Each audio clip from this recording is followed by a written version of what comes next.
Bonjour mesdames et messieurs, bienvenue sur TV Touba pour cette nouvelle édition. Cette fois-ci, nous nous retrouvons depuis Nouakchott, la Mauritanie, avec une personnalité, un individu bien connu par les Mauritaniens dans le système média culturel mauritanien. Donc, M. Khalid Diallo, Rossigné, c'est ça? Oui.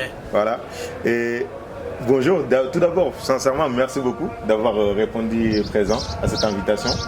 Et c'est un grand plaisir parce qu'on a l'habitude de vous suivre sur les réseaux sociaux, en l'occurrence sur Facebook.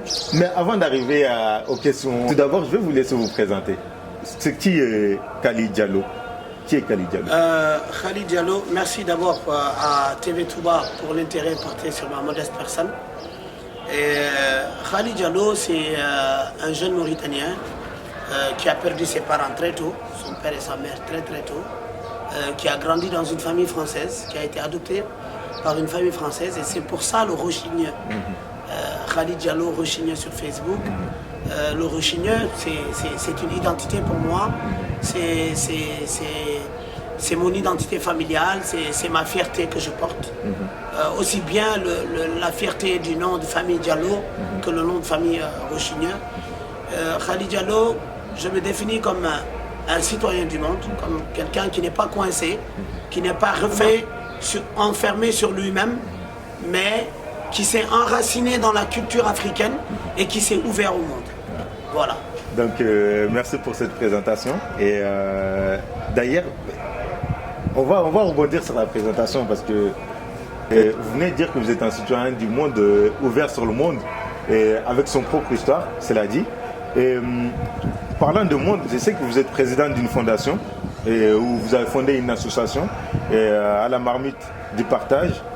Et c'est bien ça le nom. Donc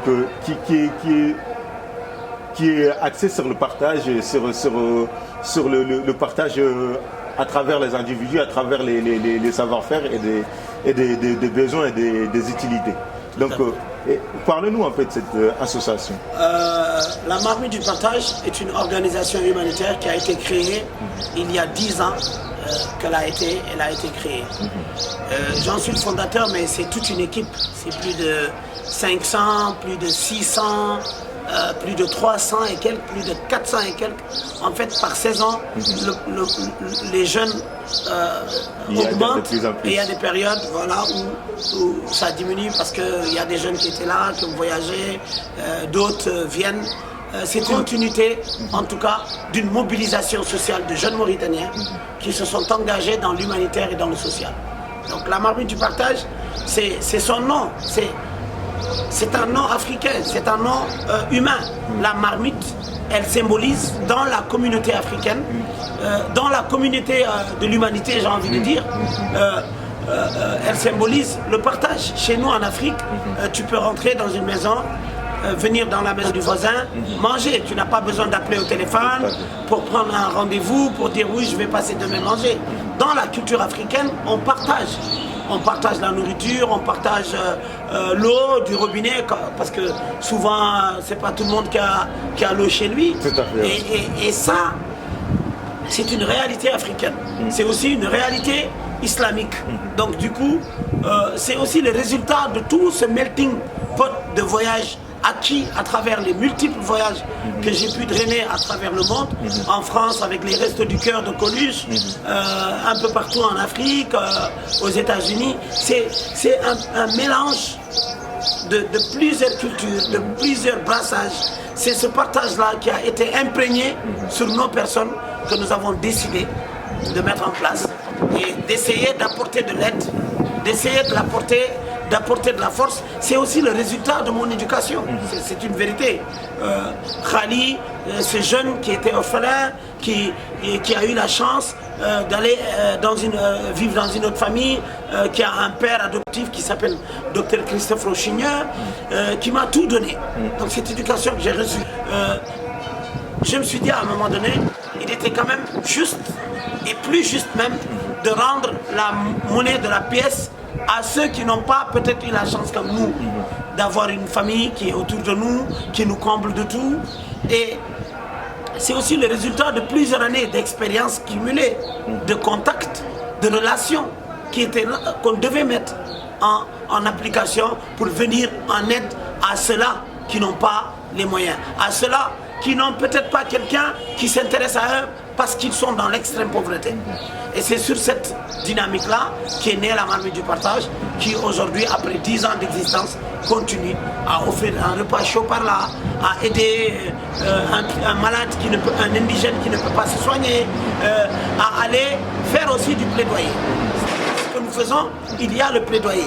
Il y a le plaidoyer pour dire aux autorités, dans tel quartier, il y a un manque d'eau criant, il y a une pauvreté, il y a une misère. On braque nos caméras sur ces quartiers-là pour interpeller à notre manière, sans verser dans la contradiction, dans la contradiction violente ou musclée. Non, pour dire tout simplement aux autorités, ayez un peu de pitié, ayez un peu d'attention vers ces quartiers-là qui n'ont pas les moyens. C'est un peu ça la Marmite du Partage. Donc on voit bien que c'est quelque chose qui vous tient à cœur, et à travers votre expression et vos explications. Et je vois aussi que votre histoire personnelle a beaucoup marqué votre vie d'adulte. Et du coup, le social a une place très importante dans votre vie. Mais ce social-là, comment vous le mettez en place si ce n'est seulement par la Marmite du Partage? Comme j'ai l'habitude de dire, moi, ma vie, je l'ai dédiée à la mise en relation entre les hommes. Vous pouvez donner à quelqu'un à manger, mais si vous l'aidez à savoir comment il peut trouver un travail décent, gagner sa vie de manière décente, par vos relations, par vos amitiés, vous savez, vous êtes d'une utilité.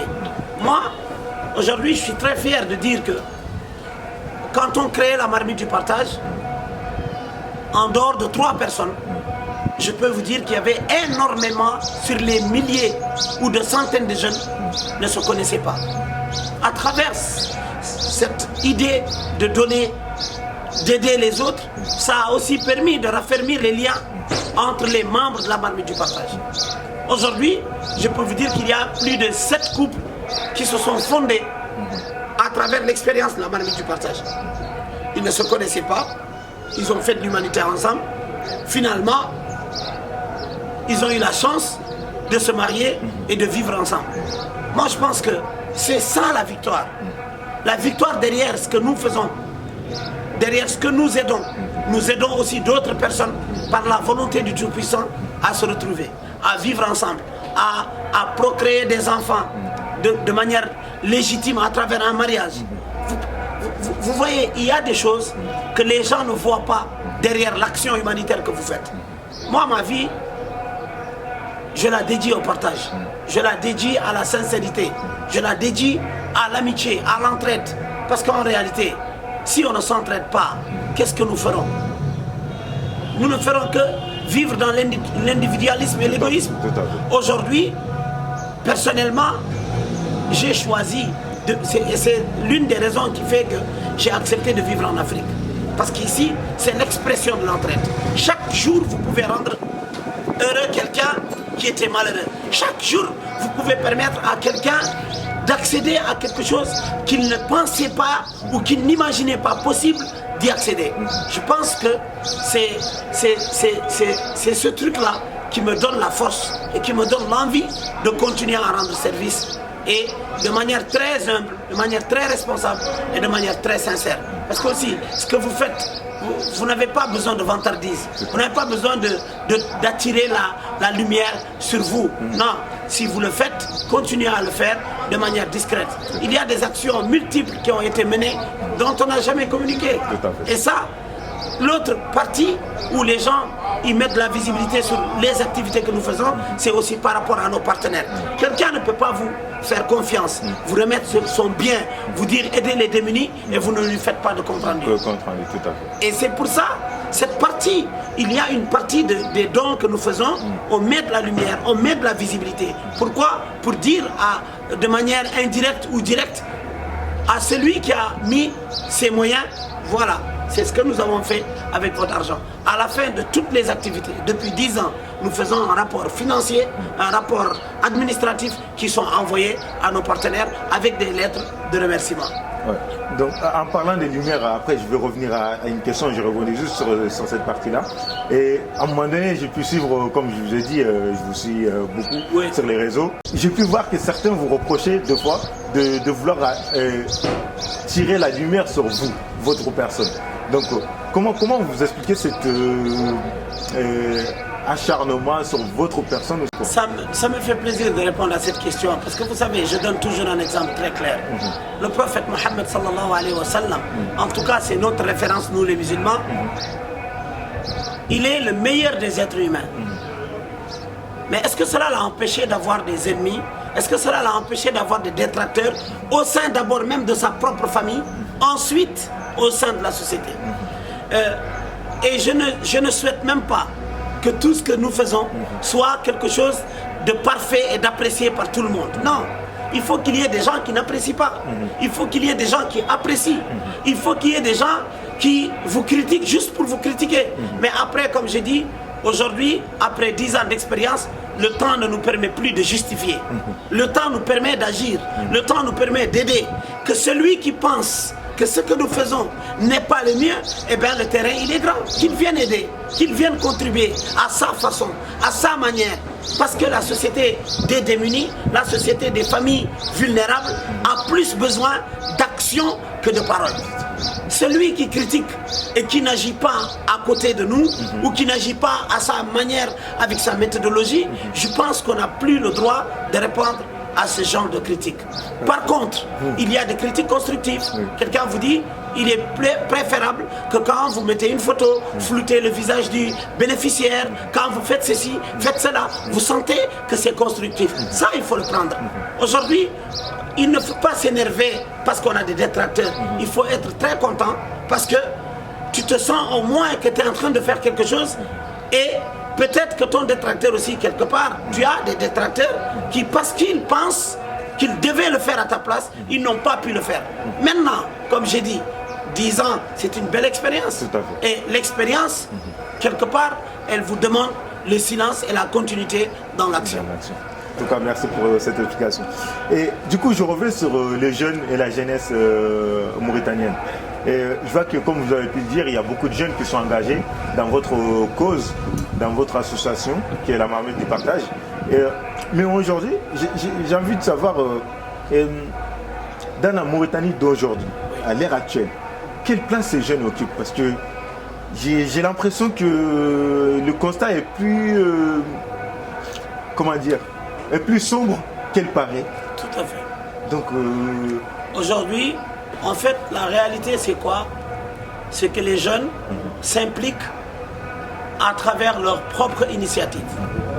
Ce qui manque aujourd'hui à la jeunesse mauritanienne, c'est le fait d'être impliqué par les pouvoirs décisifs dans les décisions qui concernent la jeunesse. Vous ne pouvez pas mettre un projet pour la jeunesse sans impliquer la jeunesse et penser que ce projet va marcher. C'est une preuve. Aujourd'hui, il y a eu beaucoup de projets qui, quand ils sont faits, même dans l'éducation, on construit une école pour un village, on vient, on dit, dans tel village, il y a des gens, ils n'ont pas de classe, il y a un surpeuplement. Après, vous venez, vous leur construisez une grande école. Sans les associer, vous mettez du matériel, mais finalement, les élèves continuent à aller dans l'école qui n'est pas la bonne, qui n'est pas celle que vous voulez, mais parce que vous ne les avez pas associés, parce que vous n'avez pas pris en considération l'importance sociale et intellectuelle de ces contrées-là. C'est la même chose pour les jeunes. Les jeunes, aujourd'hui, ils ont besoin de se sentir impliqués, ce qui n'est pas fait. L'implication que les autorités, en tout cas, ou le gouvernement, vantent à tout vent, les jeunes sont impliqués, les jeunes, il y a le conseil de la jeunesse, etc. Mais quels sont ces jeunes qui sont là-bas? Ils sont arrivés comment? Souvent, ce n'est pas fait pour impliquer la jeunesse, mais c'est fait pour faire taire ou répondre à une revendication de la jeunesse. Et aujourd'hui, moi j'invite les autorités, sans verser dans oui, je m'oppose à vous, ce que vous faites c'est pas bon. Non, non, non, non. On est dans le réflectif. Aujourd'hui, il faut avancer des réflexions, des idées qui peuvent aider à faire émerger la jeunesse mauritanienne. C'est simple. Vous mettez une structure pour les jeunes, faites le tour de la Mauritanie. Toute la Mauritanie et toute la jeunesse mauritanienne ne se résume pas qu'à Nouakchott ou Nouadhibou. Elle se résume à Djagili, elle se résume à Selibabi, elle se résume à Bogué, elle se résume à Ouenatisbil. Il faut aller dans le fond de la Mauritanie, dans la profondeur de la Mauritanie pour impliquer la jeunesse. Et c'est à ce moment-là qu'on va prototyper. Après avoir prototypé, on peut maintenant dire dans la fierté des jeunes Mauritaniens représentatifs ont été aidés. Et ça c'est important. Après, comme je l'ai dit tantôt, je ne suis pas quelqu'un qui dit que tout ce qui est fait n'est pas bon. Mais dans beaucoup de choses qui ont été faites, souvent c'est de manière politicienne, c'est de manière partisane. Et du coup, ça perd le sens, ça perd la valeur que cela devrait avoir. Si vous prenez un jeune compétent, diplômé, qui est excellent, qui est reconnu par ses pairs, par la jeunesse, vous l'aidez, vous lui confiez un projet, que lui, il fasse venir les autres jeunes, qu'il travaille sur ce projet-là, sans lui dire non, il faut défendre les couleurs de mon parti parce que c'est moi qui gouverne. Ça, vous faites quelque chose de concret. Mais si vous mettez un jeune parce que vous voulez qu'il vous défende, qu'il défende votre bilan, qu'il défende votre personne, vous avez mis un jeune qui est à votre salut, mais vous n'avez pas mis un jeune qui est là pour représenter la jeunesse. Mais par rapport à ce que vous étiez parmi ceux qui disaient qu'il y a eu un changement et qu'il y a un changement qui a été effectué par rapport aux ministres ou au nombre de ministres entre guillemets jeunes qui ont pu intégrer, parce que ça n'a pas changé grand chose et ça ne change pas grand chose. Même au niveau de Nouakchott, quand je vois la jeunesse nouakchottoise, j'ai pas l'impression qu'ils cherchent plus que ça en fait à faire évoluer les choses. C'est vrai, c'est la culture de l'individualisme qui est en train de se faire au sein de la jeunesse. Mais le problème est encore beaucoup plus profond que ça. Vous savez, il y a quand même 10 ans d'un pouvoir d'un des plus grands dictateurs que la Mauritanie a connu, c'est Mohamed Ould Abdelaziz. Donc, le pouvoir de Ould Abdelaziz a passé plus de temps à diviser la jeunesse qu'à la rassembler. Et ça, aujourd'hui, on est en train de vivre les séquelles. Les jeunes, la plupart d'entre eux ne se font pas confiance. Il y a une instrumentalisation de la question de la jeunesse contre elle-même. Et du coup, ça ne donne pas une force à la jeunesse de se réunir. Quand par exemple un X doit recevoir un Y et l'autre doit appeler un autre pour se retrouver, tout de suite les gens vont dire « Ah mais il est de quel bord politique ?» En fait, le pays n'est pas mis. Il faut que dans l'entreprise de la jeunesse mauritanienne, que la Mauritanie soit mise au-dessus des intérêts personnels et des intérêts politiques.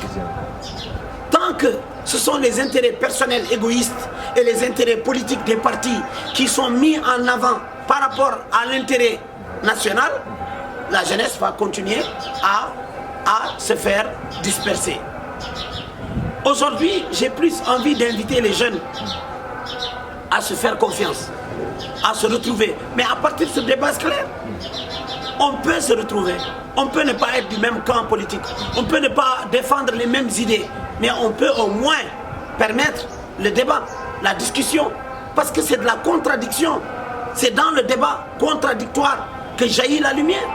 Si on ne débat pas, si on ne discute pas, si on ne se contredit pas, et qu'on fait semblant que tout va bien, ça veut dire que tout va mal.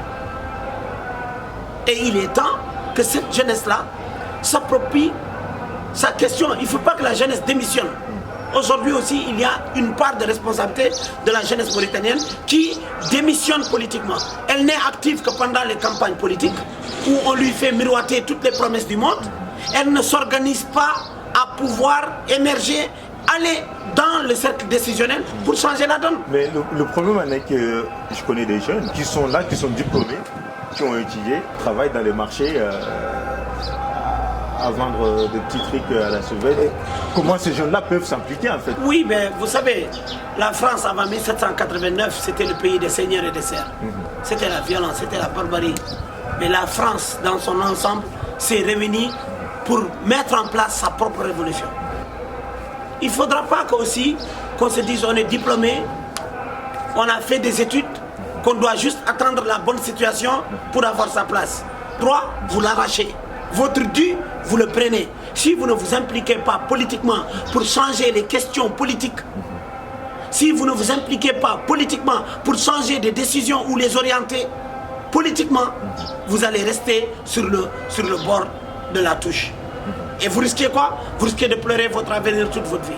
Il faudra que ces jeunes-là s'organisent, comme j'ai dit tout à l'heure, qu'ils discutent, qu'ils se retrouvent. C'est vrai que de l'autre côté, il y a une mauvaise politique d'implication, d'insertion des jeunes afin de trouver des emplois décents, mais il y a une part de responsabilité de cette jeunesse-là qui, au lieu de garder l'espoir, perd espoir de jour en jour. Il ne faudra pas. Parce que vous savez, l'homme, qu'est-ce qu'il a dans sa vie? L'homme n'a que l'espoir. Si vous perdez espoir, vous perdez votre vie. Vous êtes en train de marcher, vous êtes en train de respirer, mais vous n'avez plus la vie. La vie, c'est l'espoir. La vie, c'est la combativité. Ce n'est pas parce que c'est faible, ce n'est pas parce que tu n'as pas les moyens, ce n'est pas parce que tu as étudié, tu n'as pas de boulot, que tu dois baisser les bras. Non, il faut te battre. Il faut te battre pour avoir ta place. Il faut te battre et il faut inciter les autres à se battre. Se battre, pas par la violence, pas par les coups de poing. Se battre par les idées. Se battre par l'implication sociale. Se battre par l'implication politique. Si nous ne faisons pas ça, nous serons des éternels pleureurs. On va continuer à pleurnicher, on va continuer à dire oui, moi on m'a bafoué mon droit, mais mon frère, on a bafoué ton droit, mais relève-toi si tu es tombé. Bats-toi pour avoir ton droit. Ne reste pas juste sur la défensive. Je critique, oui ça ne va pas, ça ne va pas, ça ne va pas. Mais qu'est-ce que tu fais pour que ça change? Qu'est-ce que tu fais pour que ça aille mieux? C'est là la question. Vous avez fait des études d'audiovisuel, journalisme, radio, TV et à Dakar. Oui. Et quelle évolution constatez-vous dans le monde média culturel, média ou audiovisuel mauritanien? Parce qu'aujourd'hui, moi, je regarde souvent la télévision mauritanienne, que je sois en Mauritanie ou que je sois ailleurs. Je n'ai pas l'impression qu'il y a un très grand changement, en fait. Comment vous expliquez ça? Moi, je vais vous dire tout simplement, et je vais être très franc aussi avec vous, comme j'ai l'habitude de l'être avec tout le monde. Ce pays a mis les charrues avant les bœufs. Ils ont donné des licences, autorisé des télés, autorisé des radios.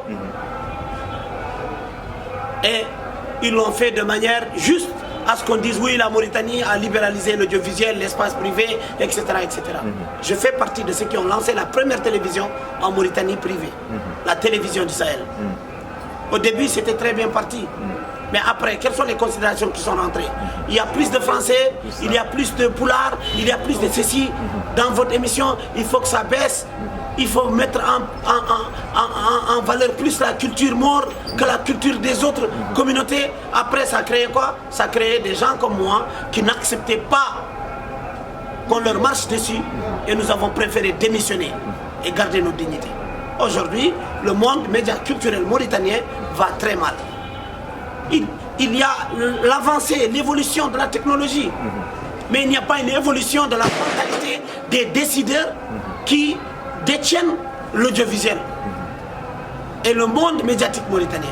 Si ces gens-là n'évoluent pas, ils ont des mentalités rétrogrades, ils ont des mentalités où il faut discriminer une communauté contre une autre. Comment le média culturel va avancer? C'est impossible. Le média, c'est le reflet de l'identité culturelle d'un pays. Si vous voulez sortir qu'une seule identité et laisser toutes les autres identités, vous partez avec un handicap. Mais si vous partez avec le melting pot, l'esprit multiculturel de votre pays, c'est vous qui gagnez. Et les médias aujourd'hui, pourquoi les gens les regardent? Les gens les regardent parce qu'ils s'identifient à eux.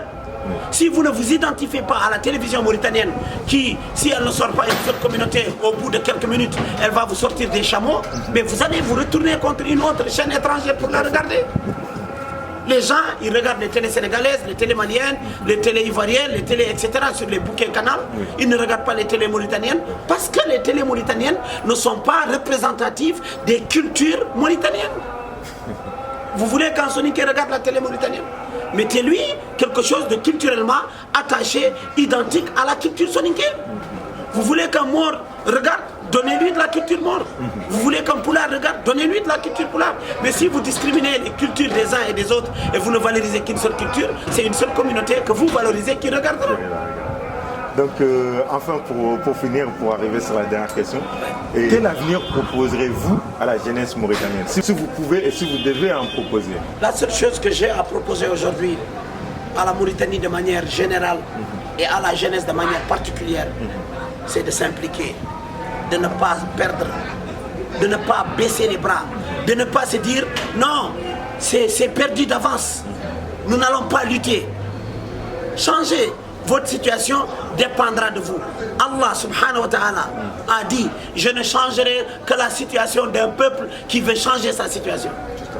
Si nous les jeunes, on ne veut pas s'impliquer, si nous les jeunes nous démissionnons, si nous les jeunes nous passons plus de temps à stigmatiser nos aînés, nos vieux qui ont travaillé, qui ont lutté, qu'à essayer de les approcher, gagner leur expérience et les remplacer par la nature des choses, parce que les vieux en réalité, si ce n'est pas la retraite qui les fait remplacer, c'est la vieillesse. Si ce n'est pas la vieillesse, c'est la mort. Mais avant de vouloir remplacer ces vieux-là, il faut les approcher. Il faut tirer profit de leur expérience. Il faut voir qu'est-ce qui a marché, qu'est-ce qui n'a pas marché. Penser à régler ce qui n'a pas marché et prendre ce qui a marché pour en dupliquer d'autres expériences. Mais il ne faut pas s'autosuffire. J'étais en France, ou j'étais au Sénégal, ou j'étais aux États-Unis, j'ai fait des études, j'ai fait ceci, j'ai un diplôme. Mais mon frère, l'expérience, elle fait les compétences. Tu as le diplôme, mais tu n'as pas l'expérience. Tu as le diplôme, mais tu ne connais pas les rouages. Pour changer un pays, ce n'est pas autour dans un salon, ce n'est pas autour de 10 personnes. Changer un pays, c'est s'impliquer, c'est entrer dans le système, c'est voir ce qu'il y a là-bas, c'est chercher à comprendre qu'est-ce qui va, qu'est-ce qui ne va pas, qu'est-ce qui est bon, qu'est-ce qui n'est pas bon. Comment nous allons faire pour que ce qui n'est pas bon, qu'on puisse le changer à notre avantage, à notre manière, à notre façon, à notre vision. Mais si on reste juste autour d'un thé, dormir jusqu'à midi, se réveiller et dire le pays n'a pas changé, le pays ne changera jamais. Il faut se battre. En tout cas, c'est Diallo, aussi mieux. Je tiens à vous remercier pour toutes ces réponses. Et je pense que nos téléspectateurs seront très contents et heureux de vous suivre. Et d'ailleurs, n'hésitez pas à aller le suivre sur Facebook.